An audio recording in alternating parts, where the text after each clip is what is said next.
రామకృష్ణ గారు, మీ అబ్బాయి లైన్ లో ఉన్నాడు, ఏమైనా మాట్లాడతారా?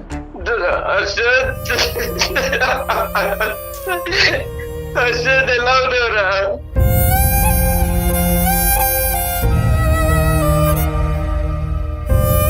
నేను బాగానే ఉన్నాను కానీ మీరు ఎందుకు ఇలా ఏడుస్తున్నారు ఇప్పుడు?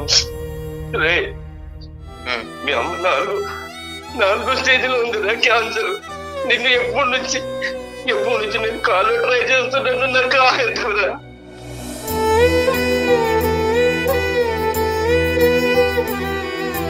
మీ అమ్మ చావు బతుకులో కొట్టు బిడ్డారుందిరా. అది చనిపోయిందా? అమెరికా వెళ్ళిన దగ్గర నుంచి నువ్వు ఎందుకు రాదయ్యాలి? నేనేం చేయడం. పెద్ద ఆయన చేయటానికి 2 కారణాలు ఉన్నాయి. ఒకటి, నాయన చావు బతుకుల్లో ఉండేటటువంటి నీ తల్లిని చూడటానికి ఒకసారి రారా బాబు అని ఒక రిక్వెస్ట్. ఒక నిమిషం. ఒక అనాథగా ఉన్న ఒక బిడ్డను తీసుకొచ్చి పెంచి పెద్ద చేసి ప్రయోజకుడిని చేసి అమెరికా లాంటి కంట్రీకి పంపించడం వాళ్ళు చేసిన తప్ప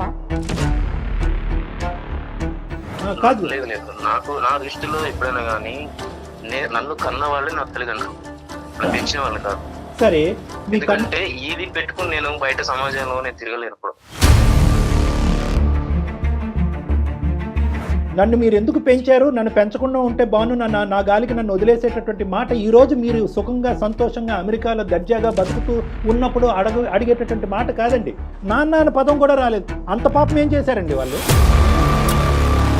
అనితతో చరి సమానంగా కానీ లేదంటే దానికి మించైనా కూడా మిమ్మల్ని బాగా ఎక్కడైనా లోటు జరిగిందా? ఒక్క మాటలో చెప్పండి. 100% కాదు కదా, 100% కాదు కదా, 200% వచ్చినాయి కదా మీకు, 200% వచ్చినాయి కదా. ఆ 200% వెనక్కి ఇచ్చేసేయండి. వాళ్ళు వద్దని చెప్తున్నారు మళ్ళీ. ఏం సరే ఆయన మధ్యలో ఆయన వాయిస్ వినడానికి నాకు చిరాకు ఉంది ఇప్పుడు.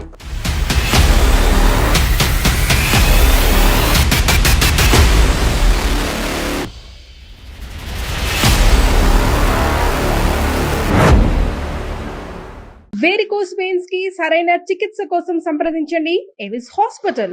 ఎవిస్ హాస్పిటల్ సమర్పించు అందమైన జీవితం కార్యక్రమానికి స్వాగతం. నమస్తే కళ్యాణ్ గారు. నమస్తే జయ గారు. కళ్యాణ్ గారు, రామకృష్ణ అని మనకు ఒక పెద్ద ఆయన మెయిల్ చేశారండి. ఆయన వయసును కూడా మెన్షన్ చేశారు కాబట్టి నేను పెద్ద ఆయన అని చెప్తున్నాను. పెద్ద ఆయన చేయటం చాలా చాలా బాధ అనిపించిందండి నాకైతే. ఇమీడియట్గా మీతో మాట్లాడించాలి అనిపించింది. తప్పకుండా జయ గారు, ఒకసారి కాల్ చేసేస్తానండి. తప్పకుండా. ఏంటి వృద్ధాప్యంలో అంత సమస్య? చాలా అంటే తీవ్రంగా ఉంది సమస్య కూడా.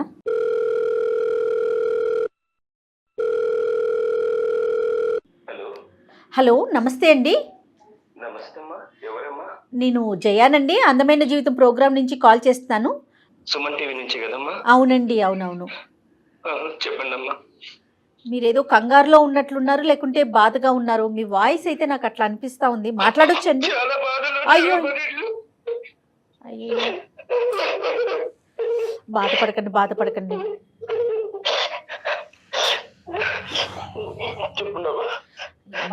కొంచెం స్థిమితంగా కూర్చోండి. నాతో పాటు డాక్టర్ కళ్యాణ్ చక్రవర్తి గారు ఉన్నారు. ఒక్కసారి మాట్లాడండి అండి, ఒక్క నిమిషం. మనసే బాధ అనిపించేస్తాం. రామకృష్ణ గారు. రామకృష్ణ గారు నమస్తే అండి. నమస్తే సార్. కొద్ది గుండె నెబ్బరపరుచుకుని కొద్దిగా చెప్పాలి మాకు. ఆవిడ క్యాన్సర్ అండి. అయ్యో, 4వ స్టేజ్ లో ఉంది సార్. 4th stage. అయ్యో, మా అబ్బాయి ఎంత పిలిచినా రావట్లేదండి. మీ అబ్బాయి ఎక్కడున్నాడండి? అమెరికాలో ఉన్నాడు. అమెరికాలో ఉన్నాడు సార్. ప్రెజెంట్ ఇప్పుడు ముంబైలోనే ఉన్నాడు సార్. ముంబైలో ఉన్నాడు. అవును సార్. ఎందుకంటే అంత కఠినంగా ఉన్నాడు అబ్బాయి? అంటే తల్లి 4వ స్టేజ్ క్యాన్సర్ లో ఉన్నా కూడా చూడటానికి రాకపోయినంత తప్పు మీరేం చేశారు? ఏం లేదండి, వాడు చిన్న పురిట్లో ఉన్నప్పుడే వాళ్ళ అమ్మ చనిపోయింది సార్. పురిట్లో ఉన్నప్పుడు వాళ్ళ అమ్మగారు చనిపోయారు. మేము దత్తగా తీసుకున్నాం సార్ వాడిని. వాళ్ళ నాన్న 40 రోజులు కాకముందే ఇంకొక పెళ్లి చేసుకున్నాడు సార్. వాళ్ళ నాన్న వీడిని సరిగ్గా చూసుకోకపోతే మా ఆవిడ చూసి వాడిని ఏమండి మనం దత్తగా తీసుకుందామండి, మన దగ్గర పిల్లలు లేరు కదా, మన ఇల్లు మన సంసారంలో వాడు ఒకడు ఉంటాడండి, వాడిని మన పిల్లల్లా చూసుకుందామండి అంటే నేను వాడిని దత్తగా తీసుకున్నాను సార్. నాది సెంట్రల్ గవర్నమెంట్ ఉద్యోగం సార్ నాది. అయితే వాడికి బాగా చదివించుకున్నాం సార్ వాడిని. అంత చదివించుకున్న తర్వాత వాడికి ఇంటర్మీడియట్ ఆ లెవెల్లో ఎవరు చెప్పారు సార్ మా బంధువులు, నువ్వు వీళ్ళకి పుట్టిన బిడ్డోడు కాదురా, నేను దత్తత తీసుకున్నానని చెప్పారు సార్. అప్పటి నుంచి వాడు మమ్మల్ని దూరం దూరం దూరం ఉంటున్నాడు సార్. వాడు రామకృష్ణ గారు తర్వాత మీకు ఎవరైనా సంతానం కలిగారండి? మేడం ఒక పాప పుట్టింది మేడం, అనిత మేడం. అనిత ఆమె వాళ్ళ హస్బెండ్ సాఫ్ట్వేర్ ఇంజనీర్ ఉండే మేడం. పెళ్ళైపోయింది. యాక్సిడెంట్ లో చనిపోతే ఆమె ఇంట్లోనే ఉంది మేడం. ఇప్పుడు ఆమెకి 2 పిల్లలు. అయ్యో. ఆమె ఇక్కడే ఉంది. మాకు ఆర్థికంగా లోటు అయితే ఏం లేదు మేడం. వాడు ఇంటికి రావాలి, వాళ్ళమ్మ ఒక్కసారి నెచ్చు కన్నాను చూసి చనిపోతానంటుంది మేడం. 4వ స్టేజ్ మేడం, క్యాన్సర్. అయ్యో. బాబు 15 సంవత్సరాల వరకు మీరు చెప్పలేదు మీరు దత్తత తీసుకున్నారు బాబుని అనేది? లేదు సార్, వాడు ఇంటర్మీడియట్ వరకు నేను ఏమీ చెప్పలేదు సార్. ఎవడో చెప్పాడు సార్ బయట వాడు. వాడికి ఎంత ప్రేమగా చూసుకున్నామంటే మేము అంత ప్రేమగా చూసుకున్నాం సార్. వాడికి టైఫాయిడ్ జ్వరం వస్తే అక్కడ ఎక్కడో బీహార్ లో ఒక తావే మందిరం ఉంటే ఆ తావే మందిరం కూడా వెళ్ళి మా ఆవిడ ముక్కుకుంది సార్. అక్కడ వెంకటేశ్వర స్వామి ముక్కుకొని నడిచి ఆ పై దాకా వెళ్ళి ముక్కు తీర్చుకుని వచ్చాను సార్. ఇంత చేసినా వాడు అసలు వాళ్ళ అమ్మ అంటే ఇంత కూడా కనికరం లేదు సార్ వాడికి. వాస్తవానికి ఏంటంటే అనితని ఎంత బాగా చూసుకున్నారో బహుశా అదే స్థాయిలో దత్తత తీసుకున్నటువంటి అబ్బాయిని కూడా అదే స్థాయిలో చూసుకున్నాను సార్. అదే కదా సార్ నా బాధ. అంత బాగా చూసుకున్న కొడుకు ఈ రోజు నువ్వు నా నాన్న కాదు, నువ్వు మా అమ్మ కాదు అని చెప్తే ఎంత బాధ ఉంటుంది సార్ మాకు. అంటే ఈ రోజు అన్నాడా సార్ ఇంటర్మీడియట్ ఇది తెలిసినప్పటి నుంచి అలాగే ప్రవర్తిస్తున్నాడా సార్? ఇంటర్మీడియట్ అప్పుడు వేరే చోట చదువుకుంటాం నాన్న, వేరే చోట చదువుకుంటా అంటే అక్కడ పంపించాను సార్ నేను. అక్కడ నుంచి అలా అలా అలా మెల్లిగా మాకు దూరం అవుతే వస్తున్నాడు వాడు. అంటే అక్కడ ఎవరో ఏదో చెప్పారు సార్ వాడికి. అప్పటి నుంచి మమ్మల్ని ఇగ్నోర్ చేస్తున్నాడు సార్. తెలిసి తెలియనట్టుగా పట్టించుకోవడం లేదు. అంటే ఇంకా దూరంగా చదువుకుంటాను చదువుకుంటా చదువుకుంటా.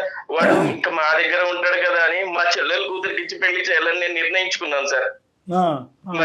మా చెల్లెలు కూడా సరే అన్నయ్య అనేది. ఎవరు పుట్టిన అబ్బాయి అయినా కూడా మా చెల్లెలు కూడా యాక్సెప్ట్ చేసింది సార్. చేసుకుంటాను అన్నయ్య వాడిని అని చెప్పింది.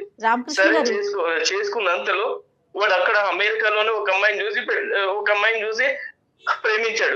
ప్రేమించి వాడు ఏం చేశాడు సార్, మమ్మల్ని అసలు ఇన్వైట్ కూడా చేయలేదు, మమ్మల్ని పిలవలేదు. నేను కాల్ చేస్తే లేదా నానా మీరు ఎవరు రావద్దండి, అసలు ఎవరికి ఇన్ఫార్మ్ చేయొద్దండి, మన బంధువులకి ఎవరు చెప్పకండి, నేను ఇక్కడ పెళ్లి చేసుకుంటున్నాను, మీరు రావాల్సిన అవసరం లేదు, అమ్మ రావాల్సిన అవసరం లేదని చెప్పారండి. తెలుగు అమ్మాయేనండి అమెరికా అమ్మాయా? తెలుగు అమ్మాయే అండి. ప్రేమించి పెళ్లి చేసుకున్నాడు. వాళ్ళ వరకు అయితే హ్యాపీగానే ఉన్నారు. వాళ్ళ వరకు హ్యాపీగా ఉన్నారు సార్. కానీ ఒక్కసారి కూడా మమ్మల్ని చూడడానికి రావడం లేదు సార్. అంటే మాకు అర్థం కావట్లేదు మీరు చేయని తప్పుకు మిమ్మల్ని ఎందుకు శిక్షిస్తున్నాడు మీ అబ్బాయి అనేది మాకు అర్థం కావట్లేదు. మీ కుటుంబ సభ్యులు అందరికీ తెలుసా ఈ అబ్బాయి దత్తత తీసుకున్నారు మీరు అనేది? సార్ మా కుటుంబంలో అందరికీ తెలుసండి ఈ అబ్బాయి మీద దత్తత తీసుకున్నామని. కానీ ఎవ్వరు అబ్బాయికి చెప్పలేదు. కానీ ఇంటర్మీడియట్ చదివేటప్పుడు మాత్రం ఎవరో చెప్పారో అప్పటి నుంచి మీరు మా తల్లిదండ్రులు కాదు కదా అని వాడు దూరం అలాగే వెళ్ళిపోతున్నాడు. కానీ ఒకటి రామకృష్ణ గారు, ఎస్పెషల్లీ దత్తత తీసుకునేటటువంటి కేసులతో నాకు చాలా అనుభవం 30 సంవత్సరాలు బట్టి. నేను అనేది ఏంటంటే దత్తత తీసుకున్నప్పుడు ఒకానొక సందర్భంలో ఒక కీలకమైనటువంటి వయసు, అది కూడా పీడియాట్రిక్ సైకియాట్రిస్ట్ డాక్టర్ చెప్తారు ఈ టైంకి మీ అబ్బాయి సూటబుల్గా ఉన్నాడు, మీ అమ్మాయి సూటబుల్గా ఉన్నాడు, ఈ టైం అప్పుడు డిక్లేర్ చేయండి అంటారు. చేయాలి, డిక్లేర్ చేయాలి. ఒక ఎస్పెషల్ ఏంటంటే కుటుంబ సభ్యులు అందరికీ తెలిసి ఉన్నప్పుడు, ఎందుకంటే లేదంటే ఇది చాలా ఎడ్జ్ మీద ఉంటుందమ్మా ఇష్యూ. ఏదన్నా కుటుంబ సభ్యుల మధ్యన ఈ కుటుంబానికి మధ్యన ఏమన్నా చిన్న తగాదా వచ్చిందంటే ఆ అబ్బాయికి చెప్పకూడనటువంటి విధంగా చెప్తే ఈ విధంగా మనుషులు మారిపోతూ ఉంటారు. మీరు ఎప్పుడు చెప్దాం అనుకున్నారు రామకృష్ణ గారు? నేను అసలు నా మనసులో వాడు వేరే అబ్బాయి అన్నది నాకు లేదు సార్. మా సొంత అబ్బాయిలాగే చూసుకున్నాం సార్. మీకు లేదు కానీ చెప్పాలన్న ఉద్దేశం కూడా నాకు కాదు మీకు లేదు కానీ వేరే వాళ్ళ ద్వారా ఇటువంటి పిల్లలు తెలుసుకుంటే కనుక వాళ్ళు ఎలా రియాక్ట్ అవుతారో అనేది కూడా మనం ఆలోచించాలి. అంటే మీరు ఎంత బాగా చూసుకున్నా కూడా నా తల్లిదండ్రులు వీళ్ళు కాదా, నన్ను పెంచి పెద్ద చేసినటువంటి తల్లిదండ్రులు వీళ్ళు కాదా అనేటటువంటి మనస్తాపం, బాధ ఏదైతే ఉంటుందో అది ఈరోజు మీకు నాకు ఎవరికి కూడా ఊహించుకున్నంత ఎత్తులో ఉంటుంది ఆ బాధ. సరే అవన్నీ తర్వాత విషయాలు. అనితతో మాట్లాడతాడా మీ కూతురుతో? అమ్మాయితో కూడా ఏమైనా సంబంధం లేదా? లేదండి, అనిత మా దగ్గరే ఉంటుందండి. అనితతో కూడా వాళ్ళ హస్బెండ్ యాక్సిడెంట్ లో పోయిన దగ్గర నుంచి అమ్మాయి మా దగ్గరే ఉంటుంది. అసలు సొంత అన్నలాగే ప్రేమిస్తుంది. అసలు అమ్మాయి ఎప్పుడు ఇద్దరు పిల్లల్లో తేడా ఎప్పుడు చూపెట్టలేదు సార్. కానీ అతను అమెరికాకి వెళ్ళడానికి సపోర్ట్ అంతా మొత్తం చదివించటం, పెంచటం, పంపించటం మొత్తం మీరే చూసుంటారు కదండి? అన్ని మేమే చూసాం మేడం, నేను మా ఆవిడ. మీ అబ్బాయి పేరేంటి రామకృష్ణ గారు? హర్షద్ సార్. హర్షద్ సార్, మేము హర్షు అని పిలుస్తాం. హర్ష. హర్ష. అవును సార్. సార్ ఇప్పుడు హర్ష మనసులో ఈ విధమైనటువంటి ఒక అభిప్రాయం ఉంది, మిమ్మల్ని చూడకూడదు, మీ కుటుంబాన్ని కాదనుకుంటున్నాడు, పెంచినటువంటి తల్లిదండ్రులను వద్దనుకుంటున్నాడు అనేది ఇప్పుడు మీ భార్య గారు 4వ స్టేజ్ క్యాన్సర్లో ఉన్న తర్వాత తెలిసిందా? అంతకు ముందు నుంచే మీకు ఒక హింట్ ఉందా? సార్ అంతకు ముందు నుంచే ఉంది సార్. మాతో ఉండడం వాడికి ఇష్టం లేదు. నా కూతురికి ఎంత విలువిస్తున్నానో నా కొడుకు కూడా నేను అంతే విలువిస్తున్నాను సార్. ఇద్దరికి సమానంగానే పంచుతాను సార్ నేను. ఇది డబ్బుకి ఆస్తికి సంబంధించిందంటే కనుక ఈ లెక్క ఇక్కడ వరకు కూడా వచ్చి ఉండేది కాదండి. ఫస్ట్ ఆఫ్ ఆల్ మనం కనుక్కోవాల్సింది ఏంటంటే ఆ అబ్బాయి మనసులో ఎటువంటి భావం ఉందన్నది మనం కనుక్కోవాలి. ఫస్ట్ అక్కడి నుంచి మనం కనుక్కోగలితే అసలు మనతో మాట్లాడితే కనుక అది ఒక మెట్టు ఎక్కినట్టే. మనతో అసలు మాట్లాడతాడా లేదా అనేది ఫస్ట్ మనం చూడాలి. ఆ అబ్బాయి ప్రస్తుతం ఎక్కడున్నాడు రామకృష్ణ గారు? సార్ ముంబైలో ఉన్నాడు సార్. ఏదో పని మీద వచ్చాడు వాడు. మరి మీరు ఫోన్ కలిపితే ఎత్తుతాడా లేదంటే మేమే కలపాలా? సార్ నేను కలిపితే అసలు ఎత్తడం లేదు సార్. నా ఫోన్ ఎత్తటంలా, నా కూతురు ఫోన్ ఎత్తడం లేదు వాడు. మనమే కలపాలి. మనమే కాల్ చేద్దాం. అయితే రామకృష్ణ గారు మీరు నెంబర్ ఫార్వర్డ్ చేశారంటే నేను ఒకసారి అతనికి కాల్ చేసి మాట్లాడతాను. సరే మేడం, నేను ఫార్వర్డ్ చేస్తున్నాను. రైట్ అండి. పాప ఆయన మాట కూడా మాట్లాడలేకపోతున్నాను. తప్పకుండా అండి, మా ప్రయత్నం మేము 100% చేస్తాం. డాక్టర్ గారు మాట్లాడతారు.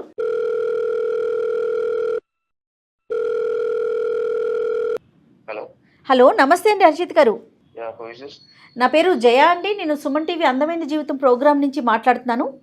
నాతో పాటు డాక్టర్ కళ్యాణ్ చక్రవర్తి గారు ఉన్నారు. ఒక 5 minutes మీతో మాట్లాడొచ్చా? అంటే ఒక చిన్న ఇష్యూ ఒకటి ఉండింది, దాని గురించి మాట్లాడదామని. సారీ అండి, మీ పర్మిషన్ లేకుండా మీకు కాల్ చేశాము. సుమన్ టీవీ ఇది అందమైన జీవితం అని ఒక పెద్ద ప్రోగ్రామ్ని మనం కండక్ట్ చేస్తూ ఉంటాము. ఎవరైతే సమస్యతో ఉన్నారో వాళ్ళకి డాక్టర్ కళ్యాణ్ చక్రవర్తి గారు తగిన సలహాలు సూచనలు ఇచ్చి వాళ్ళ సమస్యకు ఒక పరిష్కార దిశగా మేము తీసుకెళ్తామండి. సో మా దాకా ఒక సమస్య వచ్చింది మీ ఫ్యామిలీకి సంబంధించి. మీరెవరండి మా ఫ్యామిలీ గురించి డిస్కస్ చేయడానికి? Harshit hi Harshit, good afternoon. నా పేరు doctor Kalyan Chakravarthy. Let me introduce myself. తర్వాత మీకు ప్రోగ్రామ్ ఎందుకు, అసలు మీకెందుకు, మిమ్మల్ని ఎందుకు డిస్టర్బ్ చేస్తున్నాం, సో కాల్ డిస్టర్బెన్స్ అని అనుకోవచ్చు. చాలామంది అలాగే అనుకుంటారు, మీరు అలా అనుకోవటంలో కూడా తప్పులేదు. నేను డాక్టర్ కళ్యాణ్ చక్రవర్తి. నేను consultant psychiatrist and relationship counsellor with 30 year experience నాకు. సో ఈ మీడియా, ఈ ప్లాట్ఫామ్ అనేటటువంటిది ఏంటంటే not to trouble you or struggle you, మిమ్మల్ని ఇబ్బంది పెట్టి బాధపెట్టి కాదు. ఒక 2 minutes వినండి, నేను చెప్తున్నాను. నేను ఎవరో తెలిస్తేనే కదా మీరు నాతో మాట్లాడటానికి ఒక అవకాశం ఉంటుంది. నేను ఎవరో తెలియకుండా ఒక అనామకుడితో మీరెందుకు మాట్లాడతారు? ఇది నా ఫ్యామిలీ గురించి నేను మీకు చేయలేదు.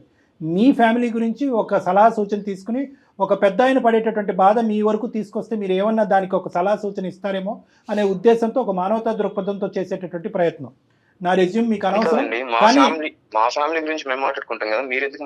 మాట్లాడుకోవట్లేదు అనేది మీ నాన్నగారు చెప్పేటటువంటి మాట అండి. రామకృష్ణ గారు చాలా బాధాకరంలో, చాలా భయంకరమైనటువంటి వేదంతో ఈరోజు మీ నాన్నగారు మాకు ఫోన్ చేసి అతను ఏ స్థాయిలో ఉన్నాడంటే అతని మానసిక పరిస్థితి అది వర్ణాతీతం. నా మాటల్లో కూడా నేను చెప్పలేను. మేము చూడలేకపోతున్నటువంటి మీ తల్లిగారు ఎవరైతే ఉన్నారో ఆవిడ 4వ స్టేజ్ క్యాన్సర్లో చావు బ్రతుకుల మీద కొట్టుమిట్లాడుతున్నారు. ఆవిడ ఆఖరి కోరికగా కేవలం మీ మొహం చూడాలి, మీతో మాట్లాడాలి అనేటటువంటి ఆలోచనతో పరితపించిపోతున్నారు. ఎటువైపు పోవాలో అర్థం కానక మీరు ఫోన్లు ఎత్తక, మీరు మెసేజ్లకు రెస్పాండ్ అవ్వక మా వరకు వచ్చారు రామకృష్ణ గారు, మీ తండ్రి గారు. దాంతో ఆ కేసు టేకప్ చేసుకుని మీ వరకు రావటం జరిగింది. దయచేసి ఒక 2 నిమిషాలు మనం మాట్లాడుకుందాం. కాదండి, ఇప్పుడు రామకృష్ణ గారు కాదు, రామకృష్ణ గారి యొక్క బాధని మేము అర్థం చేసుకుని మీ వరకు వచ్చాం. మీరు ఏమన్నా మాట్లాడదలుచుకున్నారా మాతో? లేదండి, నేనేం మాట్లాడదలుచుకోవట్లేదు. ఒక 2 minutes అండి ప్లీజ్, నా రిక్వెస్ట్. చెప్పండి. రైట్, ఓకే, థ్యాంక్ యూ అండి. మీరు అర్థం చేసుకున్నారు.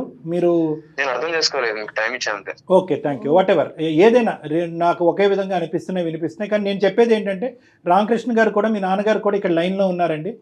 మీరు డైరెక్ట్గా ఫోన్ ఎత్తట్లేదు కాబట్టి మేము ఈ పద్ధతిలో మీకు కాల్ చేయవలసి వచ్చింది. రామకృష్ణ గారు, మీ అబ్బాయి లైన్లో ఉన్నాడు, ఏమైనా మాట్లాడతారా?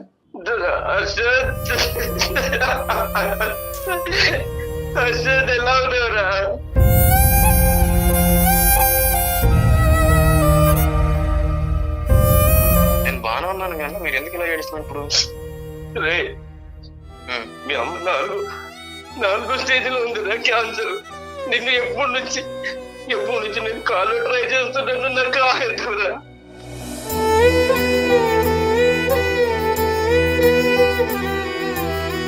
మీ చెల్లి ఇన్ని రోజుల నుంచి చేస్తుంది.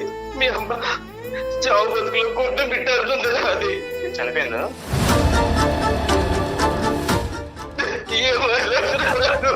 ఒక్కసారి వచ్చి చూడరా, ఒక్కసారి వచ్చి చూడరాడు. అమెరికా వెళ్ళిన దగ్గర నుంచి నువ్వు ఎందుకు రాదా తయారయ్యావు? నేనేం చేయడం వల్ల నన్ను అర్థం చేసుకోవడంలో తప్పు పడ్డారు అంతే. ఏం తప్పు చేశాను రా చెప్పు. ఎందుకు ఇవన్నీ ఈ సోలంతా నాకు ఎందుకు చెప్తున్నా ఇప్పుడు? అదే ఒక్కసారి వచ్చి మీ అమ్మని చూసేళ్ళురా, మీ అమ్మ పరిస్థితి ఎలా ఉందో చూసేళ్ళురా. లేదు ఇప్పుడు మీరు నాకు ఇంత ఫోన్ చేసి కాల్ మాట్లాడి మాత్రం అన్ని జరిగిపో ఓకేనా? ఒక్కసారిగా నీ కాళ్ళు పట్టుకుంటారా, కాళ్ళు పట్టుకుంటారా, నీ కాళ్ళు పట్టుకుంటారా? ఒక్కసారి అప్పించి రామకృష్ణ గారు నా దగ్గర వద్దు. హర్షిత్ ఒక్క నిమిషం, రామకృష్ణ గారు ఒక్క నిమిషం, నేను ఉన్నాను ఇక్కడ. ఒక 2 నిమిషాలు మనం మాట్లాడుకుందాం. హర్షిత్, నువ్వు ఇంత కఠినంగా మాట్లాడుతున్నావు, కానీ నిన్ను నిలదీసి నిన్ను ఒక పద్ధతిలో మాట్లాడేటటువంటి కెపాసిటీ నాకు ఉన్నా కూడా నేను అలా మాట్లాడాలని అనుకోవట్లేదు. ఎందుకు అంటే కనుక ఈరోజు మీరెవరండి అని చెప్పి 2 నిమిషాల్లో నువ్వు ఫోన్ పెట్టేస్తే కనుక ఇంక ఈ కథ కంచుకెళ్ళినట్టే, మనం ఏం చేయలేం. ఆ పెద్ద అయినటువంటి మనసు, అతను పడేటటువంటి బాధని, ఇంట్లో ఉన్నటువంటి మీ తల్లి యొక్క దిక్కులేనటువంటి పరిస్థితిని చూస్తూ నేను నీతో ఇప్పటికీ కూడా మర్యాదగా నిదానంగానే మాట్లాడాలని అనుకుంటున్నాను. అది నా సంస్కారం అనుకుంటాను, నా అనుభవం అనుకుంటున్నాను.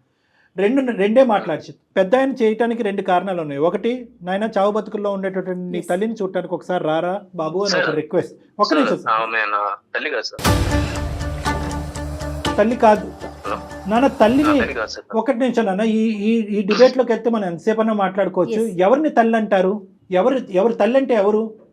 అంటే నిన్ను కనీ పెంచి పెద్ద చేసి ఈ స్థాయి వరకు తీసుకొచ్చినటువంటి వ్యక్తిని తల్లి అంటాం తప్ప.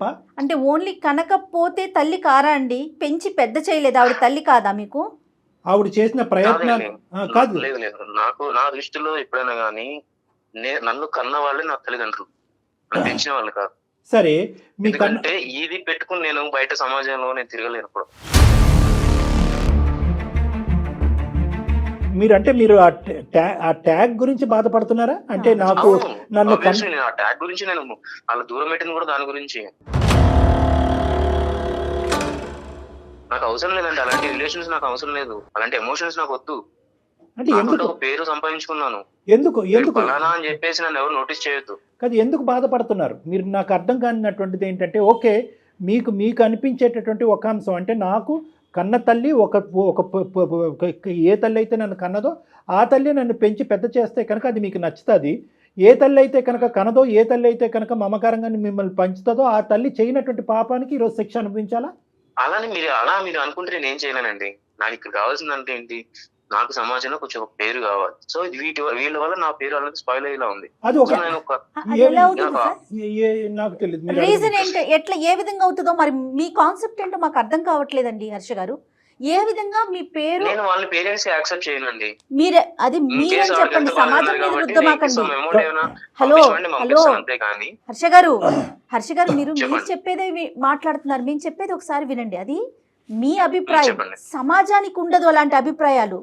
అంటే అటువంటి అనుభవం మీకు ఏమన్నా ఉంటే చెప్పండి. అంటే ఎవరన్నా మిమ్మల్ని చిన్న చూపు చేశారా? దత్తత తీసుకున్నారా? నువ్వు ఆవిడకు పుట్టినటువంటి బిడ్డో కాదు అని ఎవరన్నా మిమ్మల్ని చిన్న చూపు చేశారా? చాలా సందర్భాలు నేను ఫేస్ చేశాను కాబట్టి అంత పెంచిన వాళ్ళు కూడా కాదని ఎందుకు వచ్చేసాను. నేను ఎంత బాగా హర్ట్ అయి ఉంటాను వాటి గురించి. నేను అలాంటి ఫేస్ చేశాను చాలా. అదే నేను వాళ్ళకి దూరం పెట్టేశాను. మీరు ఇంతలాగా మాట్లాడుతున్నప్పుడు I'm not ready to face that. Okay, you are not ready to face that. But where is this originating from అనేది ఒక్కసారి ఒక సైకాట్రిస్ట్గా అనలైజ్ చేసుకుంటున్నాను. ఎక్కడి నుంచి ఇది పుట్టుకొచ్చింది? అందుకంటే మీరు ఇంత కఠినంగా ఆవిడుందా, చనిపోయిందా, మీరు ఎందుకు ఇలాంటి సీరియల్ నాటకం ఆడుతున్నారు, ఇలాంటి మాటలు అన్నా కూడా నేను మధ్యలో దూరి నా కోపాన్ని వ్యక్తపరచలేదు. ఎందుకంటే కనుక ఆ లేత వయసులో, ఏదంటే 15 to 17 years వయసులో, ఇంటర్మీడియట్ టైంలో ఎవరో మీకు వీళ్ళు కాదురా నీ తల్లిదండ్రులు వాళ్ళు అని చెప్పినప్పుడు మీ మనసు ఎంత గాయపడిందో అనేది నాకు అర్థమైంది. రెండోది ఏంటంటే కనుక, ఒకటికి చాలా సందర్భాల్లో నువ్వు దత్తపుత్రుడు అనేటటువంటి మాట అనటం వల్ల మీ మనసు గాయపడి ఉంటుంది అనేది కూడా నాకు అర్థమైంది. కానీ నేను ఇంకొక యాంగిల్లోంచి వస్తున్నాను. అదేంటి అంటే కనుక, ఏ తల్లి అయితే కనుక చనిపోకుండా మీరు అనాథ కాకుండా ఉండేటటువంటి పరిస్థితి ఆ తల్లి పెంచుంటే కనుక ఆ పేదరికంలో ఈరోజు మీరు అమెరికా వెళ్ళుండేవారా? ఈ స్థాయిలో మీరు ఉండేవారా? ఈ సంపాదన మీకు ఉండేదా? ఇది నెంబర్ 1. నెంబర్ 2 ఏంటంటే, తల్లి చనిపోయినటువంటి మీ కన్న తల్లి, ఈ జ్ఞాపకాలన్నీ మీకు గుర్తు చేస్తూ మిమ్మల్ని బాధపడుతున్నాను, ఏమనుకోవద్దు. మీ కన్న తల్లి చనిపోయినటువంటి 10 రోజులకో 15 రోజులకో ఆ మహానుభావుడు ఇంకో పెళ్లి చేసుకున్నాడు అనేటటువంటి ఆలోచన ఉన్నటువంటి కుటుంబంలో మీరు పెరిగి పెద్ద అయి ఉంటే కనుక సంతోషించి ఉండేవారా? అంటే మీ వాదనకి నేను ఏకీభవిస్తున్నాను. అంటే నా కన్న తల్లిదండ్రులు వేరే వాళ్ళు కాదు.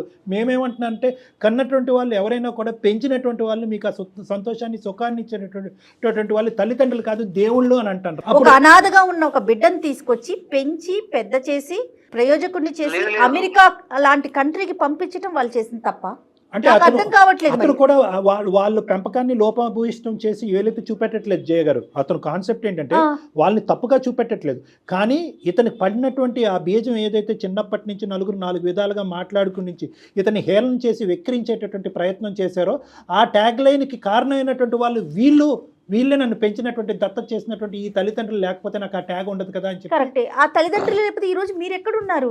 ఆ కాన్సెప్ట్ అర్థం చేయడం గురించి నన్ను మీరు ఎందుకు పెంచారు, నన్ను పెంచకుండా ఉంటే బాను, నా గాలికి నన్ను వదిలేసేటటువంటి మాట ఈ రోజు మీరు సుఖంగా సంతోషంగా అమెరికాలో దర్జాగా బతుకుతూ ఉన్నప్పుడు అడిగేటటువంటి మాట కాదండి. ఒకప్పుడు వాళ్ళు పెంచకపోతే కనుక మీరు ఎక్కడో ఏదో చేసుకుంటూ బతుకుండేవారు. అప్పుడు కూడా ఈ మాట అన్ని ఉండేవారా? ఇదేంటి ఇంత అన్యాయం చేశారు నా కన్న తల్లిదండ్రులు, ఈ సమాజంలో నన్ను పెంచి పెద్ద చేసేటటువంటి ఒక నాదురే లేదు అని అప్పుడు బాధపడి ఉండేవారా? ఈ రోజు మీరు కంఫర్ట్ జోన్ లోకి వచ్చాక మీరు అంటున్నారు నన్ను ఎందుకు పెంచారు. అది నా తెలివి వల్ల వెళ్ళానండి, నా తెలివి వల్ల, నా చదువు వల్ల నేను అలా వెళ్ళాను అంతే. అమెరికాలో వెళ్ళిపోతారా అండి? కాదండి, ఫైన్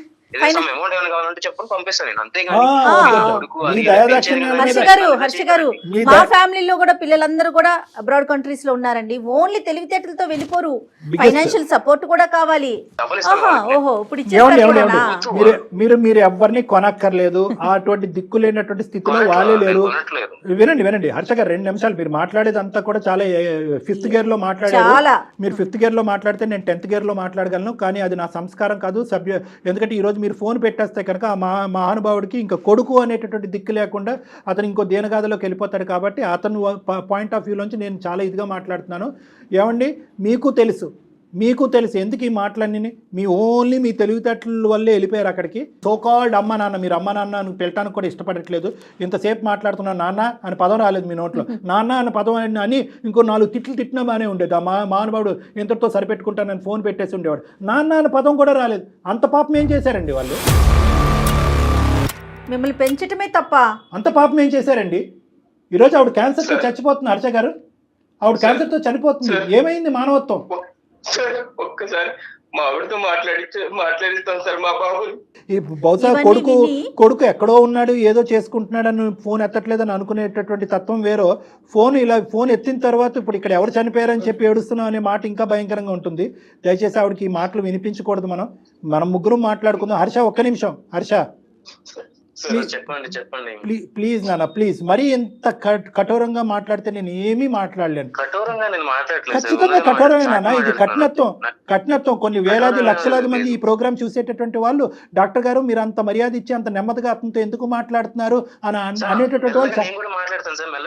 అదే ఎందుకు నేను ఎటు పోదు కదా. కాకపోతే నా ఇంటెన్షన్ అది కాదు, నాకు వాళ్ళు వద్దు, అది నాకు మెయిన్ ప్రాబ్లం. నాకు వద్దు కాదండి, ఎవరో ఏదో చేసిన దానికి. సార్ కొద్దిసేపు నేను మాట్లాడాలంటే ఆయన సైలెంట్ గా ఉంటానండి. రామకృష్ణ గారు, అతను ఏదో చెప్తారంట, వినండి. చెప్పండి హర్ష.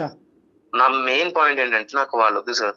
మీరు స్టార్టింగ్ నుంచి 10 నిమిషాలు కాదు, ఎంత స్టార్టింగ్ ఎంత ఒక 2 minutes అడిగారు కదా, మీరు 15 minutes టైం ఇచ్చినా కూడా నేను ఏదో చెప్తాను లాస్ట్ ఒకటి. నాకు తన అవసరం లేదు, వాళ్ళ అవసరం లేదు నాకు. తన మనసుకి పడిన గాయం కోసం వీళ్ళని ఇబ్బంది పెట్టడం కష్టం కాదు కదా. ఎంత గాయపడిన ఇంత గాయపడదు మేడం. హర్ష గారు, మీరు చెప్పింది అయ్యిందా? మళ్ళీ నేను టైం ఇవ్వలేదు అంటారు, నేను మాట్లాడచ్చా? చెప్పండి. మీ తల్లిదండ్రులు ఇప్పటి వరకు 25-26 ఇయర్స్ వచ్చేంత వరకు మిమ్మల్ని ఎలా పెంచేవారు అనేది ఒక్కసారి మీ మాటల్లో మీరు చెప్పండి. ఏదైనా లోటు చేశారా? ఇవ్వకూడదు ఏదైనా ఇచ్చారా? ఇవ్వాల్సింది ఏదైనా ఇవ్వకుండా ఉన్నారా? ప్రేమ ఆప్యాయత అనేటటువంటిది పెంచుకున్నటువంటి అనితతో చరి సమానంగా కానీ, లేదంటే దానికి మించైనా కూడా మిమ్మల్ని బాగా చూసుకున్నారా? ఎక్కడైనా లోటు జరిగిందా? ఒక్క మాటలో చెప్పండి.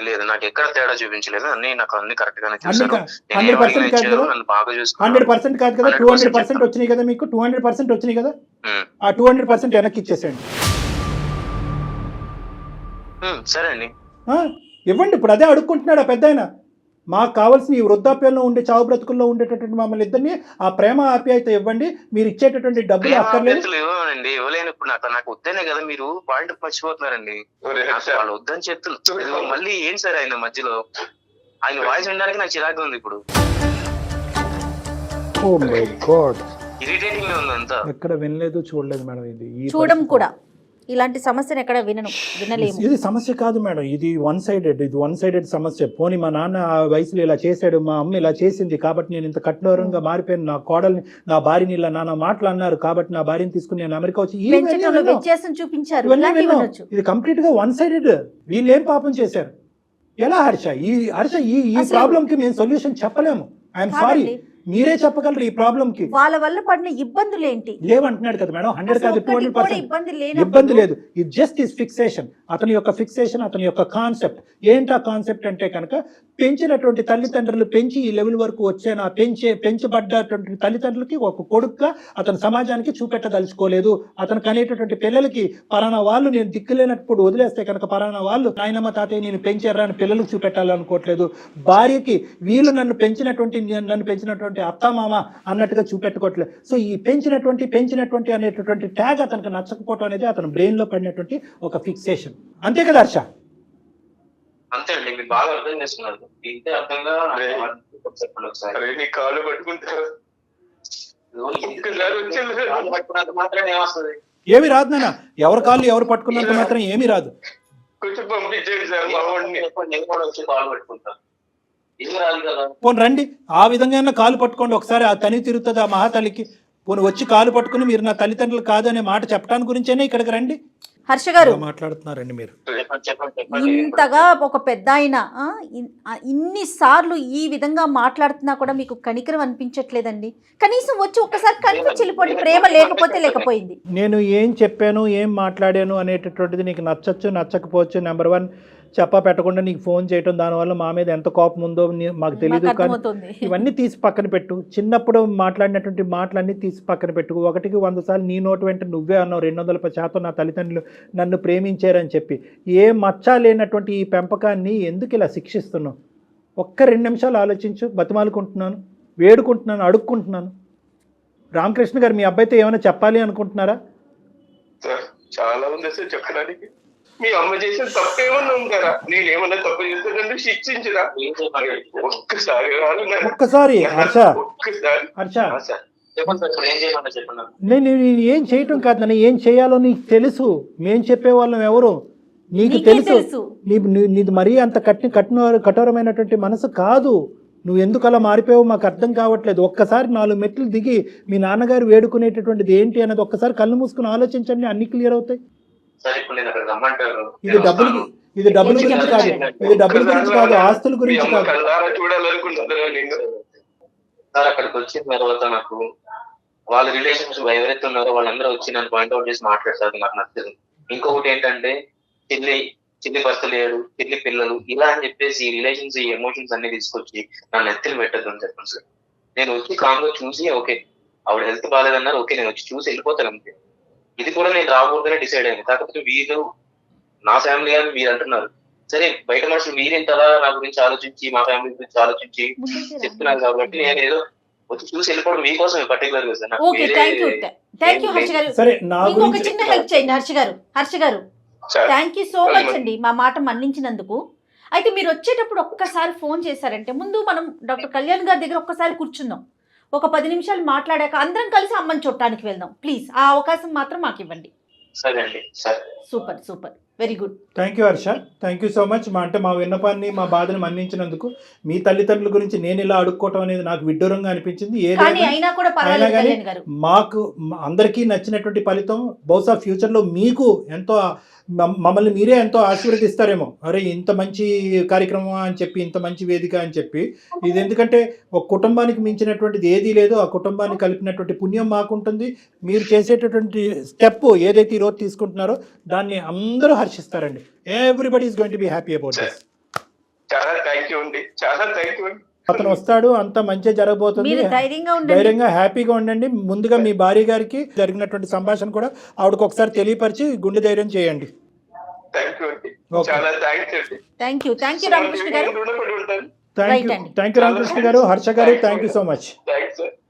కళ్యాణ్ గారు, మీ ఒపీనియన్ తీసుకోకుండానే నేను మిమ్మల్ని కలవమని చెప్పాను. రీజన్ ఏంటంటే వన్స్ ఒక్కసారి మీ దగ్గరికి వచ్చి కూర్చొని మీతో ఒక్క 10 నిమిషాలు మాట్లాడితే తన మనసు మారుతుందన్న నా అభిప్రాయం. అంతేనండి. ఫోన్ కన్నా కూడా డైరెక్ట్గా అనేసరికి ఫేస్ టు ఫేస్. మనసులో బాధ కానీ ఏదైనా కూడా మీరు బయటకు తీసేయగలుగుతారని ఒక అభిప్రాయం అండి. తను వచ్చేటప్పుడు మీకు నేను కాల్ చేస్తాను, దాన్ని ఒక్కసారి కూర్చుందరు. తప్పకుండా జయ గారు. రైట్ అండి, థ్యాంక్ యూ, నమస్తే. Thank you Jaya. Varicose veins కి సరైన చికిత్స కోసం సంప్రదించండి ఎవిస్ హాస్పిటల్.